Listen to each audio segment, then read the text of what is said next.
She alleges Diddy's son, King, became obsessed while she worked as a stewardess. She claims the yacht job had been advertised as family friendly. She goes on to claim that while working, King pressured her to take a shot, which she suspected was spiked. She then alleges that King cornered her and tried to force her to give him a but she fought him off. And then all of a sudden, they rush to do the coroner come in and say, yo, she had she had pneumonia, she died of pneumonia, but nobody did no autopsy or nothing like that.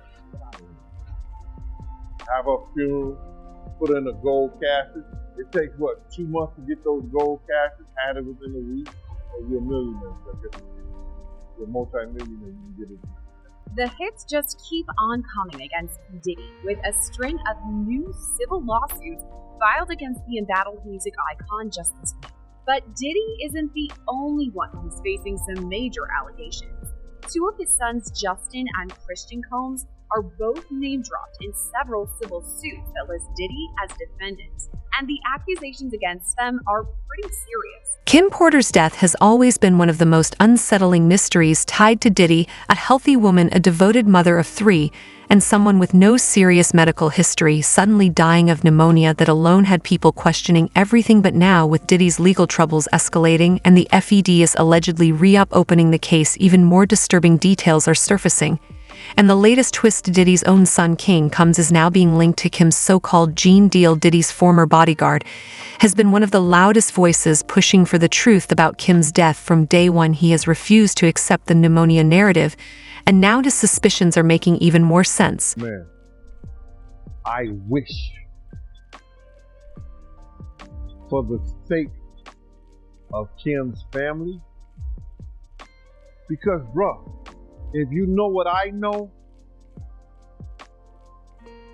he put Kim in a gold casket. Then has security, 24-hour security at the funeral home, so nobody would go in there and touch the casket or take Kim out of there. I think that they should reopen our case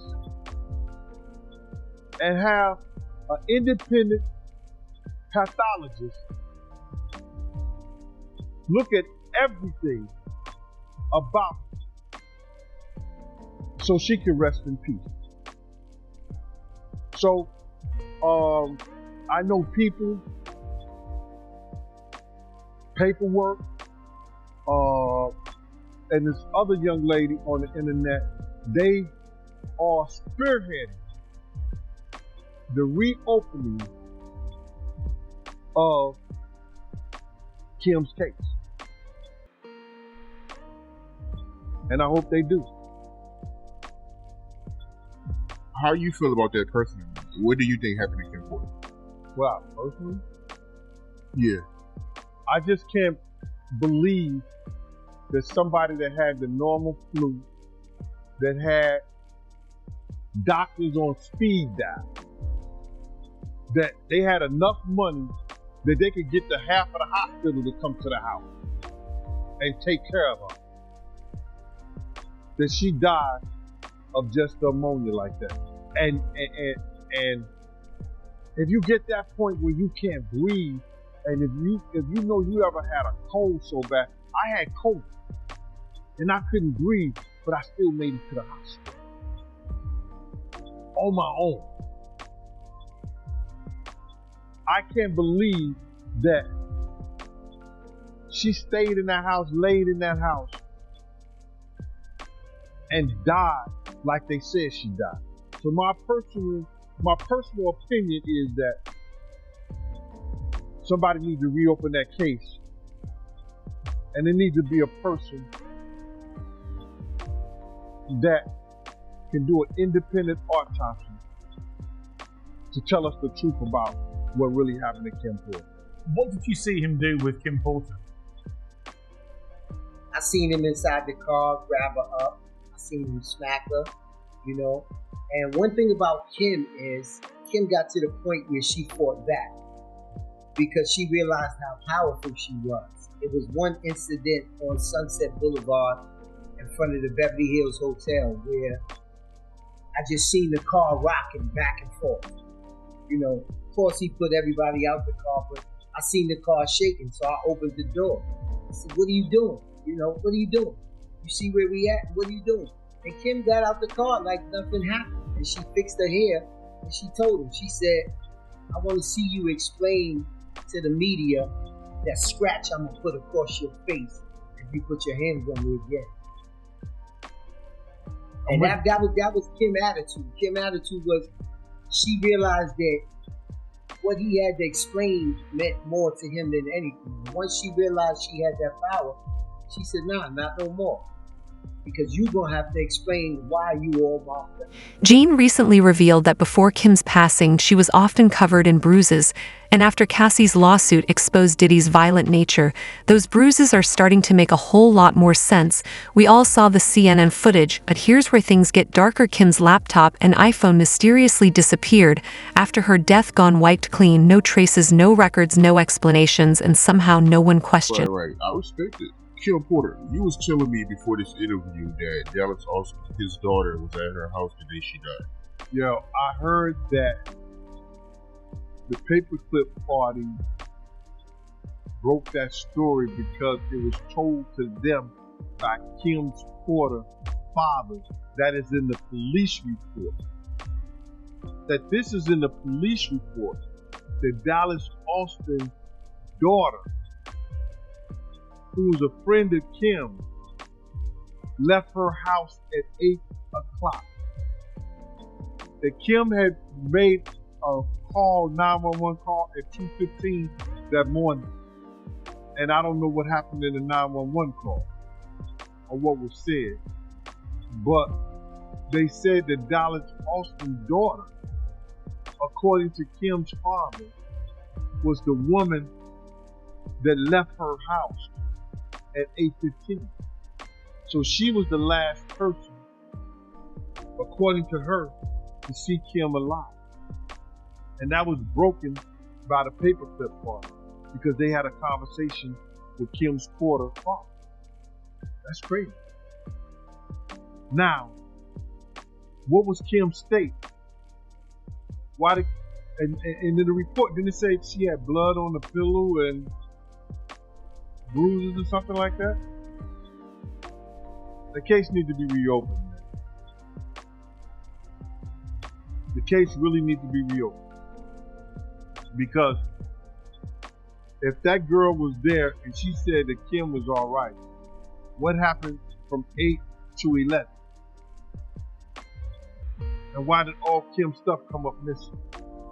I didn't know any of that, man. I never heard of that. So when they found her, she had bruises and a lot of her stuff was missing? Bro, it's a lot of suspect things going on. First and foremost, in our day and time, other than our house key, a woman gonna keep her phone. You know, you got a lot of different persons, but everybody always grab their phone. Why come right till today, right now, nobody knows what Kim Porter's phone is? And they know they had iPhone.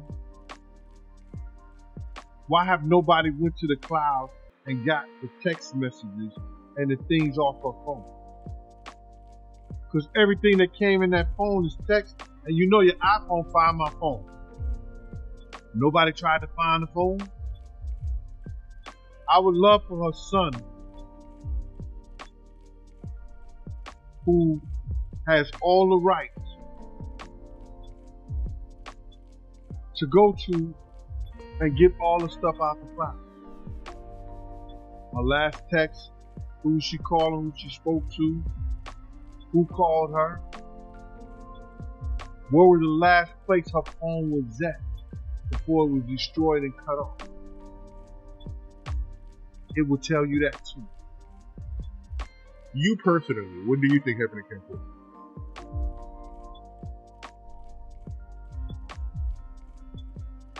I'm not a medical, nor I was an investigator on that case.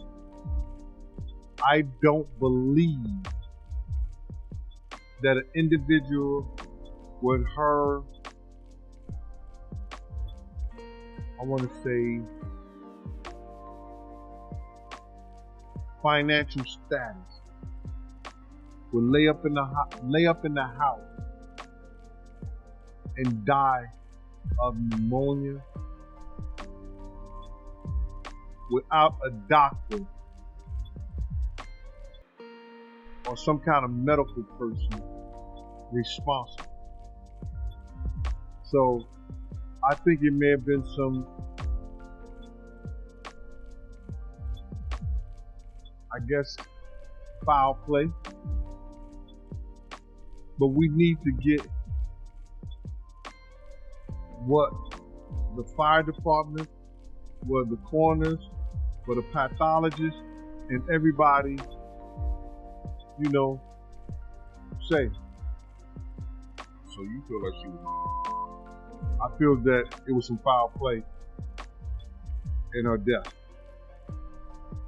A lot of foul. Diddy's manipulation tactics were so masterful that he managed to sweep the most damning details under the rug, details that should have sent alarm bells ringing from day one. Before Kim's sudden and suspicious death, she and Diddy allegedly had a violent altercation, leaving her covered in bruises, while he was spotted with a bandaged wrist, hinting at something far more disturbing. I want you to look at this photo, right? Check out this photo with Diddy with a medical wrapper on his wrist. What's this after the fight he had with Kim Porter? Yeah. That's the same time, man. Same hand, right hand. If you look at it, it's on his right wrist, right up in there. Kim hit like it almost severed the artery. He was bleeding like crazy. And that's the reason. And that's when that opioid crisis came out. That's the reason I knew that shit was serious. Because that's what got hooked on drugs. Wow. Yeah, I got this from the photographer. He said that he took this in 1996 at a 112 video shoot. But for the people that don't know the story, right, let the people know what led to, Kim Porter / Puff with a post. Right. Well, I was off that weekend.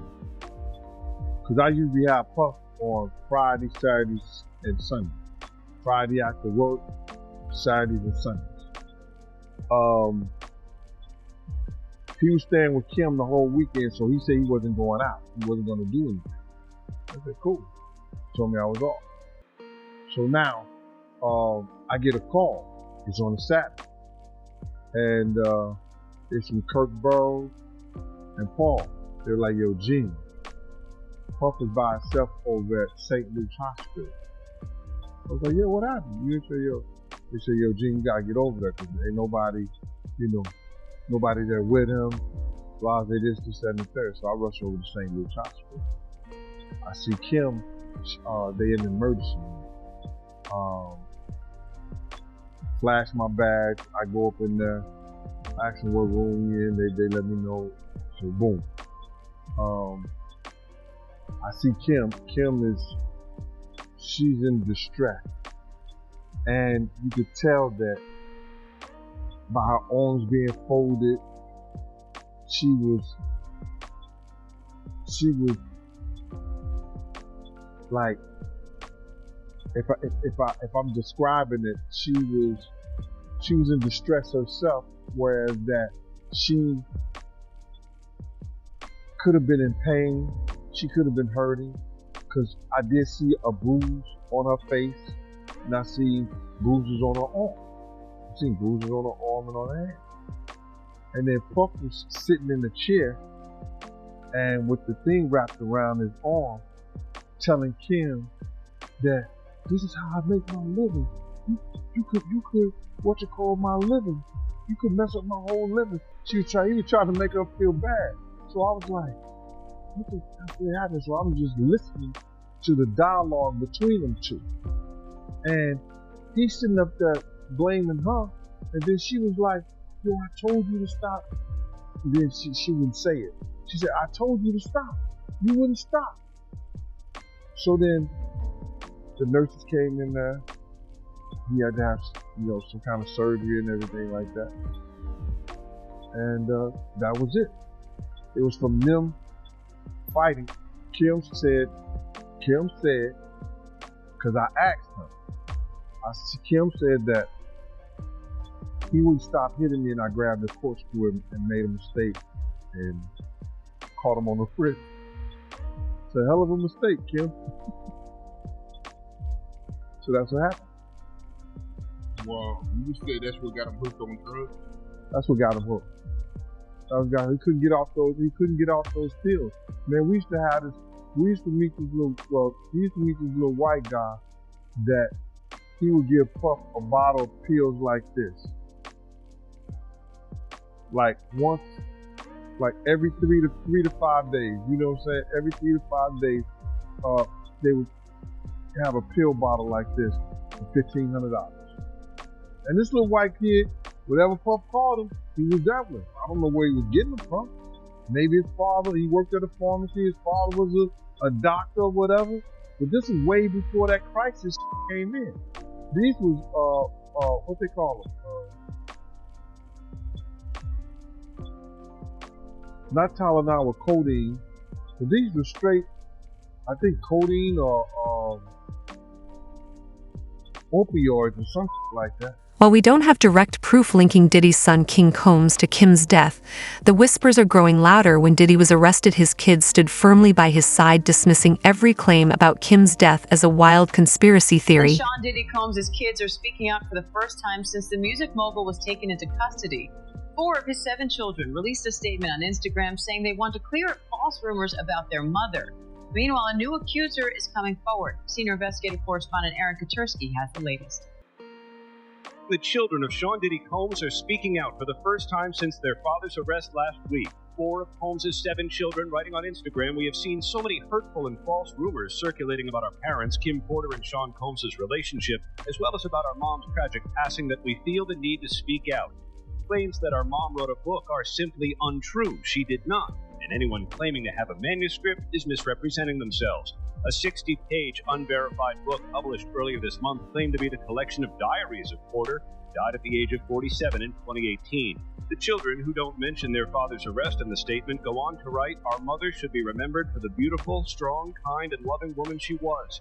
Memory should not be tainted by horrific conspiracy theories." The message coming as another accuser goes public with allegations against Combs. Talia Graves claims in a civil lawsuit Combs and his bodyguard drugged, bound, and her in 2001 and filmed it.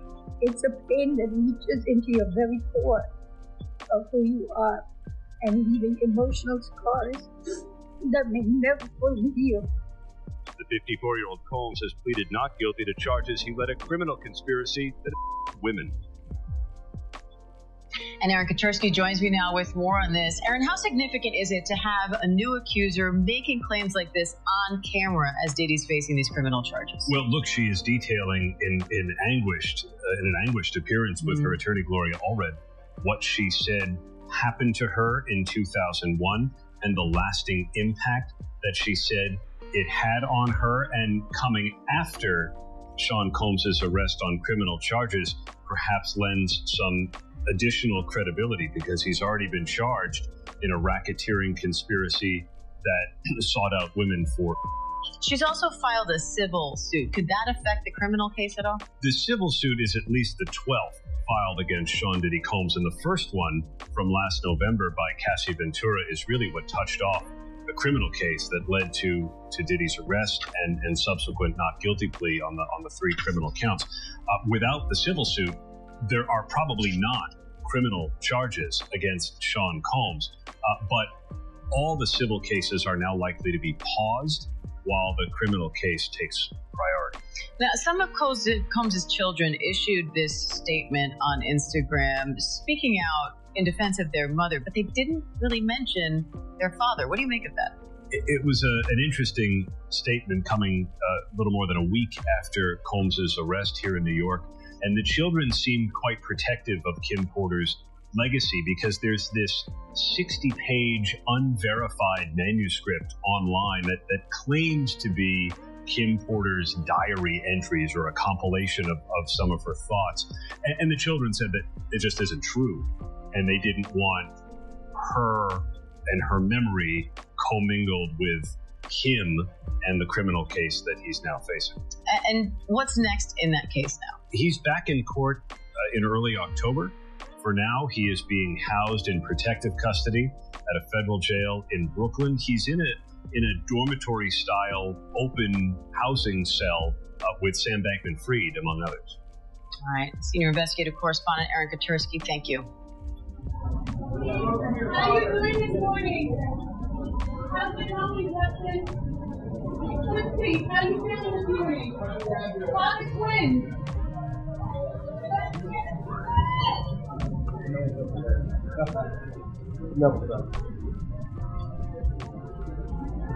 Audio has surfaced as part of a lawsuit that accuses Christian Holmes, Sean Diddy Combs' son, of the music mogul is not accused of in the lawsuit, but is included over allegations of liability and aiding and abetting. The lawsuit cites audio from a makeshift recording studio on the yacht where the alleged happened. This is the latest in a series of lawsuits filed against the rap mogul and businessman. Both men, father and son, deny the allegations against them. CNN national correspondent Camila Bernal joining me live with details on this. Camila, what more are you learning? Hey, Fred. So in this audio that CNN has listened to, you can specifically hear the accuser who alleges that she was being forced to take this tequila shot that she believed was laced with drugs. And in the audio, you can hear her asking Christian Combs if she was being drugged, and he answers, "Take the shot." Now, just to put things into perspective, the accuser was a crew member on the yacht. She was a bartender, and she says that shortly after this incident with the shot, she says she was cornered in a room. She says things became aggressive and physical, and then says that Christian Combs forced himself on her, and then says that it wasn't until another employee on the yacht came into this room that she is alleging in this 31-page lawsuit stopped, and she says it only stopped because that person came into the room. Now, I want to read part of what the accuser's attorney is saying right now. What he's saying is, defendant Sean Combs turned what was sold as a wholesome family excursion into a hedonistic environment. It resulted in an unexpected increase in workload for her and for her colleagues, as well as unwanted exposure to unlawful drug use, work, and general chaos. Now, why are they naming Diddy in all of this? And it is partially because he was leasing that yacht. Now, he is not accused of but he is accused in this lawsuit of liability and aiding and abetting because he was the one renting the yacht. Now, his attorney, or actually the attorney for both men, also speaking out and denying these allegations, saying this complaint is filled with manufactured lies and irrelevant facts. We will be filing a motion to dismiss this outrageous claim. Again, they have continued to say that this is something that they will fight, that they are innocent in all of this, so we'll have to wait and see how this plays out in court, if it gets to court, or if it gets settled at some point, which has been the case with a previous lawsuit. But again, we'll have to wait and see what happens as Diddy and his son continue to say they're innocent, and the victims here continue to say that they were just threats. And so while music mogul Combs, he hasn't accused of in the lawsuit, he has been accused of a range of misconduct in other separate lawsuits. How might that play into this? Yeah, as I mentioned, one of the lawsuits was settled, but there are others that are currently pending, right? And so there's a lot of the details that we've learned, and attorneys say that there's audio and video of these alleged crimes, or at least some of the alleged crimes. You're seeing some of those cases there. The one with Cassie was the one that was settled, but there are other ones that we'll still have to wait and see how they play out. And of course, we all saw just last month as Diddy's homes in both Miami and Los Angeles were the target of a federal investigation, and we saw that all play out on video last month. But again, it's important to point out that Diddy continues to say that he is innocent. They said this was a gross overuse of military level force. and they say that he is innocent and will continue to fight to defend his name. Somebody die, man. If V going to pay, or they going to get the money up, what is it to resume her body? If they going to get the money up to get up, dig our body back up, and have a real autopsy done on there, have a real investigation on there, who's it going to hurt? I've been knowing Al for a long time. So what do you think? Was her death really just an untimely tragedy? Or was it a calculated move to silence someone who knew too much? And why was her casket ordered months before she died? Let us know in the comments below. And if you like this video, hit that subscribe button so that you never miss out on any new videos. Until then, fam, keep it real. And thanks for watching this video, guys. Bye-bye.